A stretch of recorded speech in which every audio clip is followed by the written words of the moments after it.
Good morning, students. Welcome again in Anup classes, and I Anupam Dixit from Study Point Inter College, Hyderabad. Welcome in the virtual classes. So, जैसा कि हम लोग जान रहे हैं कि लास्ट क्लास में मैंने आपको magnetic effect of electric current का इंट्रोडक्शन प्रोवाइड किया था. Okay. Presently, I am explaining your physics part right now. So, in physics parts, I completed the introduction of a magnetic field of electric current, in which I explained what are the content is included in this chapter. That means the chapter is divided into two parts. First is the magnetic effect of electric current and the second one is the electromagnetic induction. ये भी मैंने बताया था कि कौन कौन से part हमें magnetic effect of electric current में पढ़ने हैं और कौन कौन से पार्ट हमारे इलेक्ट्रोमैग्नेटिक इंडक्शन में पढ़ने हैं. ठीक है. So first from today's video I start to explain all the topics of the magnetic effect of electric current. Then after completing magnetic effect of electric current, I will proceed on a electromagnetic induction. Because in the starting I told you that this chapter is divided into two parts. एक अलग है दूसरा अलग है. तो पहले वाला part magnetic effect of electric current हम पहले कर लेंगे और उसके बाद जो पार्ट हमारा इलेक्ट्रोमैग्नेटिक इंडक्शन में है उसको हम लोग बाद में कवर कर लेंगे. ठीक. तो इस चैप्टर की स्टार्टिंग कहां से है भाई? Magnetic effect of electric current है. तो सबसे पहली बात हमारी मैग्नेट की हो जानी चाहिए कि आखिर मैग्नेट है क्या. तो मैग्नेट्स आर दो सब्सटेंस. सिंपल वे में हम लोग बहुत छोटे से चीजों को देखते चले आ रहे हैं. What are the magnets? Magnets क्या करता था कि हम लोग जाते थे, एक छोटा सा टुकड़ा ब्लैक ब्लैक कलर का मिलता था हम लोग को, और क्या करते थे उसको ले जाके जब कहीं लोहे की चीज में हम लोग क्या करते थे उसको ऐसे पकड़ते थे तो लोहा क्या करता था कि उसको खींच लेता था. हम लोग क्या करते थे, मम्मी देखो क्या किया, बक्से ने हमको खींच मतलब इस पार्ट को खींच लिया. तो वो बक्सा नहीं करता था जबकि वो मैग्नेट की एक पावर होती थी, मैग्नेट का एक फील्ड होती थी. उस फील्ड के अंदर जो भी हमारी आयरन और स्टील की चीजें हमें मिल जाती थी वो मैग्नेट उसको अट्रैक्ट कर लेता था. ठीक. तो अब हम यहाँ पे पढ़ने वाले हैं कि आखिर मैग्नेट क्या है. मैग्नेट आर दो substances which attract the iron और iron and steels like the materials. Okay, simple way में magnets are those substances which attract iron and steel like a material. Okay, and then after आपको daily life में बहुत सारी चीजें देखने को मिलती होंगी. मैग्नेट्स के तरह तरह के मैग्नेट देखने पड़ते हैं. तो कुछ मैं आपको डिजाइन दे रहा हूँ, शायद आपने इसको देखा हो, नहीं देखा हो तो फिजिक्स लैब में जब आप जाओगे तो ये इस टाइप से आपको दिखने वाले हैं. ठीक है. तो this is one type of cuboid और एक क्यूबॉइड के फॉर्म में हमारा कौन सा रहता है, ये आपका रहता है बार मैग्नेट. इसको हम लोग बोलते हैं बार मैग्नेट. ओके. फिर इस टाइप का एक आपका रहता है हॉर्स शू मैग्नेट. ठीक है, घोड़े के पैर के जैसा रहता है, इसको बोलते हैं हम लोग हॉर्स शू मैग्नेट. ये आपका रहता है हॉर्स शू मैग्नेट. ठीक है. देन इस टाइप से आपको मिलती है एक निडल टाइप से, इसको बोलते हैं magnetic needle. Okay. This is your magnetic needle. Then एक आपको घड़ी के जैसा मिलता है. ठीक है. ये आपका होता है मैग्नेटिक कंपास. ठीक है, मैग्नेटिक कंपास रहता है आपका.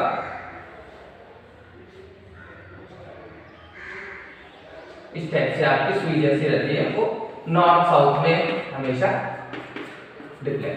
ओके. सो कुछ ये सारी चीजें आपको फिजिक्स में दिखने वाली है, इसको बोलते हैं कंपास. ठीक है. ये आपका मैग्नेटिक कंपास हो गया, ये मैग्नेटिक निडल हो गई. तो ये बेसिक चीजें आपकी फिजिक्स में यूज होने वाली है और लैब में जब आप जाओगे तो उनको देखोगे. ठीक है. तो इन चीजों के बाद अब हम लोग स्टार्ट करेंगे कि what are the properties of magnet, यानी कि मैग्नेट जो रहता है उसकी अपनी क्या क्या प्रॉपर्टी रहती है। ठीक है, if you want to take the screenshot of these images please take fast.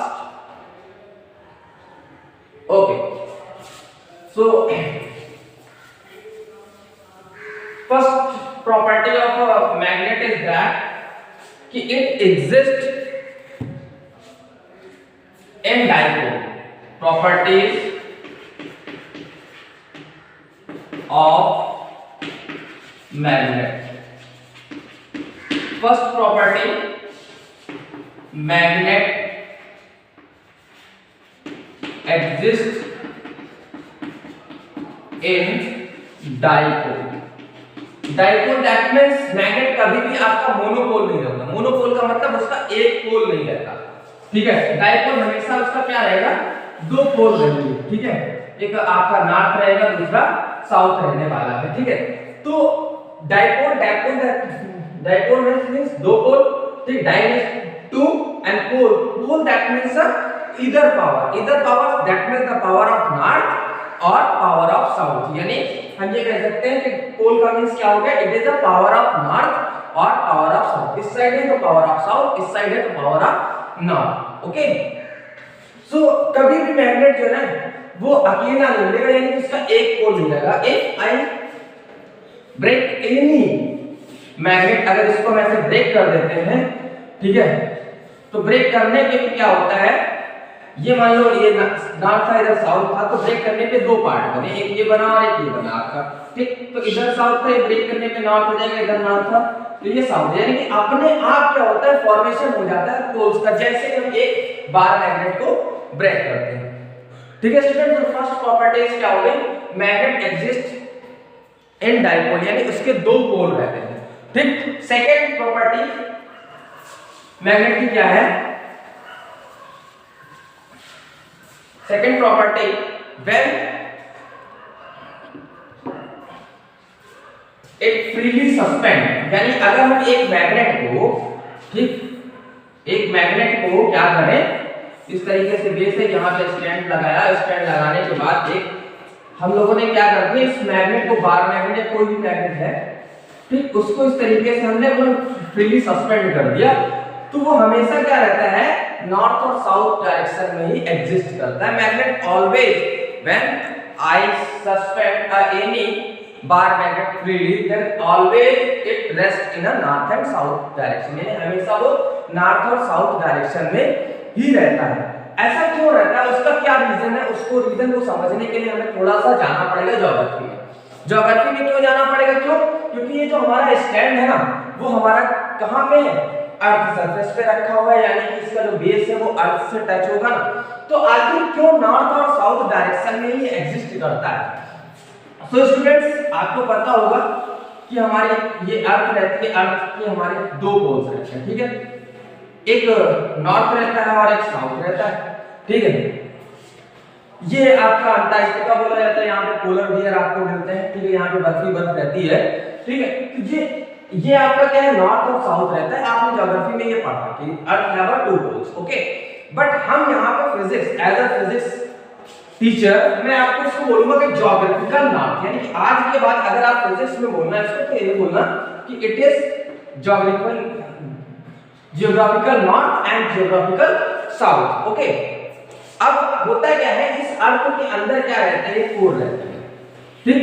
अब कोर रहती है, कोर्स के अंदर क्या रहते हैं, मोल्टेन आपके आयंस रहते हैं, एटम, ठीक है. और वो आयंस क्या करते हैं, मूव करते रहते हैं. अर्थ अपनी एंगुलर वेलोसिटी से मूव करती है, जबकि इस कोर के अंदर के जो पार्टिकल्स हैं वो अपनी एंगुलर वेलोसिटी से मूव करते हैं. तो भाई इनकी अपनी एंगुलर वेलोसिटी है और इनकी मोल्टेन आयंस की अपनी एंगुलर वेलोसिटी है, तो वो इस मोल्टेन आयन, मतलब मोल्टेन जो आयन है वो अपने मैग्नेटिज्म को इस तरीके से एडजस्ट करते हैं, यानी इस मोल्टेन स्टेट्स में जो मोल्टेन आयंस है हमारे, वो मूव करते करते अपने मैग्नेटिज्म को इस टाइप से एडजस्ट करते हैं कि हमें ऐसा लगता है, यानी फील हम लोगों ने किया, या हम लोगों ने एक इमेजिनेशन किया कि यहाँ पे जो मैग्नेटिज्म यानी एक बार मैग्नेट है वो नॉर्थ और साउथ डायरेक्शन में, यानी इस तरीके से ऊपर इसका साउथ रहता है और नीचे इसका नॉर्थ रहता है, यानी कि इस तरीके से एक बार मैग्नेट का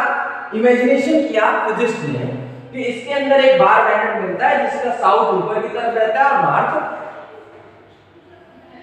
नीचे की तरफ रहता है, ठीक. तो ये बात करी। अब आखिर ये जो स्टैंड हमारा है वो रखा कहाँ पे है, अर्थ पे रखा हुआ है।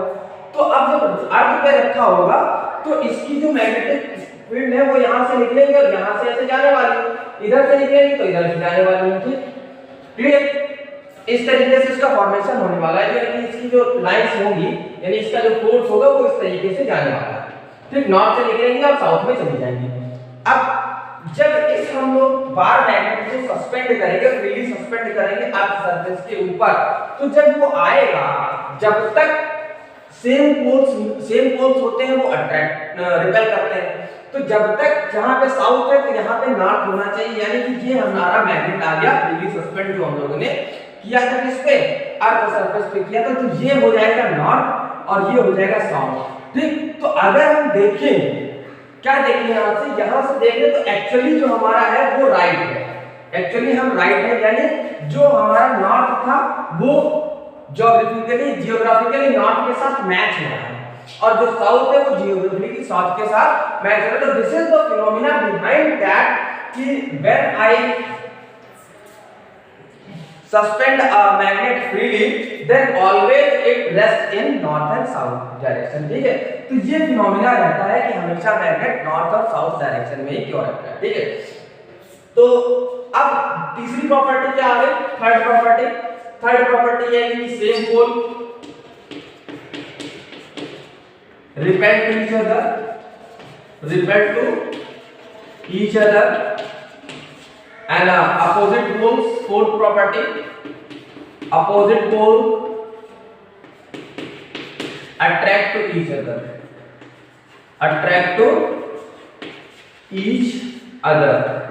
ठीक, सेम पोल जो होंगे वो एक दूसरे को रिपेल करेंगे, यानी कि एक दूसरे को धक्का देंगे, आपस में चिपकते नहीं है, जबकि अगर अपोजिट पोल्स है तो वो अट्रैक्ट हो जाते हैं यानी चिपक जाते हैं। So these are the basic properties of magnets. अब इसके बाद हम लोग क्या पढ़ने वाले हैं, हम लोग पढ़ने वाले हैं magnetic field lines. Okay students,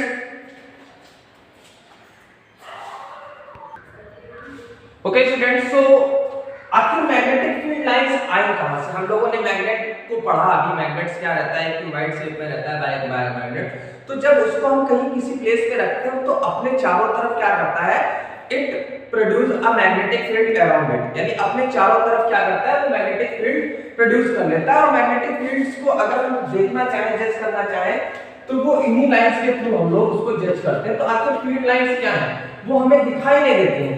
these are imaginary lines which originate from north poles and direction उसका क्या रहता है, नॉर्थ पोल से इमर्ज होती है और साउथ पोल में जाके मर्ज हो जाती है। ठीक है, ये सिर्फ क्या है, इमेजिनेशन है। ठीक, these are imaginary line which emerge from north and merge in south. Okay, ये यहां से निकल रही है, यहां से निकलने के बाद क्या हुई, साउथ पोल में। अब अगर ये बात हो रही है आउटसाइड द मैग्नेट, अगर हम इनसाइड द मैग्नेट की बात करें तो direction of magnetic field lines क्या रहने वाला है, वो साउथ टू नॉर्थ रहने वाला है। तो अगर स्टूडेंट्स हम बात करें आउटसाइड की, तो आउटसाइड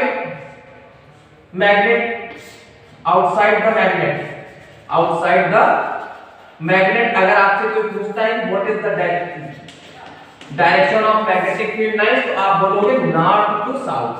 अगर हम बात करें इनसाइड की, मैग्नेट के अंदर, तो बात होगी, तो उसको आप क्या बोलोगे, साउथ टू नॉर्थ। कि sir outside the magnet's line emerge from a north pole and emerge in a south pole, whereas inside the magnet it travels from south to north pole, यानी साउथ पोल से north pole की तरफ रहने वाली है। ठीक, तो आखिर ये मैग्नेटिक फील्ड लाइंस से हमें क्या पता चलता है, हमें पता चलता है फोर्स का, कि हाउ कैन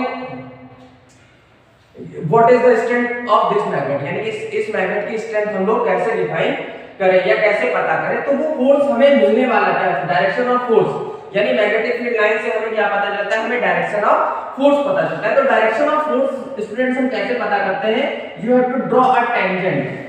अब टेंजेंट सर कहां से है, ये टेंजेंट पार्ट कहां का है, ये तो टेंजेंट पार्ट मैथ्स का है। मैथ्स में हम लोगों ने क्या सीखा, सर्कल चैप्टर में पढ़ा था कि the line which touches the circle at a single point is known as a tangent, and when I match this point of intersection to the center, then radius will be perpendicular on tangent, यानी radius जो होगी वो perpendicular के radius होगी वो perpendicular होगी tangent की। हम लोगों ने जब सर्कल का चैप्टर स्टडी किया था तो उसमें टेंजेंट पढ़ी थी। तो ये टेंजेंट होगी, टेंजेंट डायरेक्शन हमें बताएगी किसका, मैग्नेटिक फोर्स का। अब इनकी भी अपनी कुछ प्रॉपर्टीज होती है कि what are the properties of magnetic field lines.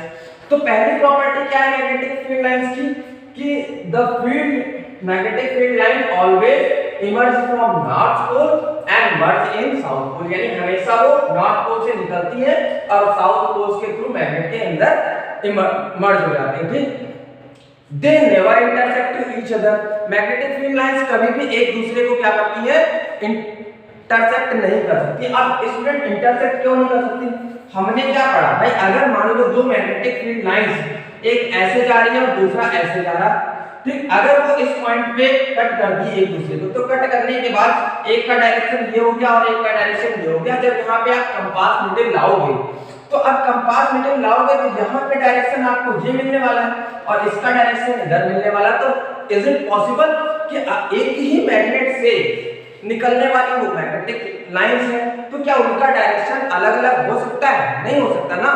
So this is not possible, that's why आपकी जो मैग्नेटिक फील्ड लाइंस होती हैं वो कभी भी एक दूसरे को इंटरसेक्ट नहीं करती हैं। That okay, so the first क्या हो गया, पहला आपकी प्रॉपर्टी की थी कि magnetic field lines emerge from north and emerge in the south, दूसरा they never intersect each other. Third property, तीसरी प्रॉपर्टी क्या है कि the strength of magnetic field near the poles, यानी यहां पे अगर हम बात करें इस पॉइंट पे, तो इस पॉइंट पे जो मैग्नेटिक फील्ड की स्ट्रेंथ होगी वो स्ट्रांग होगी than this point. Okay, so the strength of magnetic field is greater than the strength of magnetic field far from the poles. If you have a point at near the poles and second point is far from the poles, then the strength at near point is greater than the strength at far point। ठीक है, या दूसरी भाषा में आप क्या कह सकते हो कि पोल्स के नजदीक आपकी जो मैग्नेटिक फील्ड रहती है वो ज्यादा रहती है और जैसे ही हम पोल से दूर जाते रहते हैं मैग्नेटिक फील्ड की स्ट्रेंथ कम होती रहती है। ऐसा क्यों होता है, what is the reason, because here the distance between line is very small, यानी कि इन लाइंस के बीच की जो गैपिंग है वो बहुत ज्यादा है। जबकि हम यहाँ पे देखो तो यहाँ पे क्या देख रहे हो कि आपको these lines are very far to each other, that's why the strength at pole is greater whereas at far point it is a lesser। ऐसा ही यहाँ पे होने वाला है। तो ये आपकी बात हो गई मैग्नेटिक फील्ड की स्ट्रेंथ की। ओके, क्या कह सकते हैं कि the lines of force comes closer to each other near the poles of magnet, also magnetic field near the pole is stronger, यानी मैग्नेटिक पोल के पास में जो मैग्नेटिक फील्ड होगी, पोल्स के पास में मैग्नेटिक फील्ड जो होगी वो आपकी स्ट्रॉन्ग होगी। ठीक है, तो this is the basic introduction of a magnet, properties of magnet and magnetic field lines. I think आपको समझ में आया होगा कि मैग्नेट और मैग्नेटिक फील्ड लाइंस क्या होती हैं और उसके बारे में जो हम लोगों ने आपको बताई प्रॉपर्टीज, ये आपकी मेन प्रॉपर्टी रहने वाली है। ठीक है, तो अगले चैप्टर में हम अगले लेसन में क्या सीखने वाले हैं, यानी अगले वीडियो में हम क्या देखेंगे, अगले वीडियो में जो हमारे हैंस ओवरस्टेड थे उन्होंने जो फिनोमिना उसके बारे में दिया कि magnetic effect of electric current, उन्होंने एक्सपेरिमेंट करे और उन एक्सपेरिमेंट के बिहाफ पे उन्होंने जो थ्योरी दी उसकी हम लोग स्टडी करने वाले हैं। उसमें हम लोग क्या पढ़ेंगे, एक स्ट्रेट कंडक्टर के बारे में पढ़ेंगे, दूसरा आपका लूप के बारे में पढ़ेंगे और तीसरा सोलेनॉइड के बारे में पढ़ेंगे। ठीक है, उसके बाद हम लोग क्या पढ़ेंगे, उसके बाद उसी में हम लोग दो रूल्स पढ़ने वाले, थंब रूल का पढ़ने वाले हैं और फ्रेमिंग का लेफ्ट हैंड रूल भी पढ़ने वाले हैं। ठीक है स्टूडेंट्स, तो तब तक आपको करना क्या है, जो चीजें हमने आज के वीडियो में आपको दी, मैग्नेट की प्रॉपर्टी, मैग्नेटिक फील्ड्स की लाइंस की प्रॉपर्टी, इसको पढ़ना है और इससे रिलेटेड अगर कोई आपकी क्वेरी है तो आप कमेंट बॉक्स में कमेंट करिएगा, नेक्स्ट वीडियो में इसको मैं एक्सप्लेन कर दूंगा। ओके, तब तक के लिए गुड बाय। लास्ट में वही बोलूंगा, पढ़ते रहिए, बढ़ते रहिए। Thank you, have a nice day.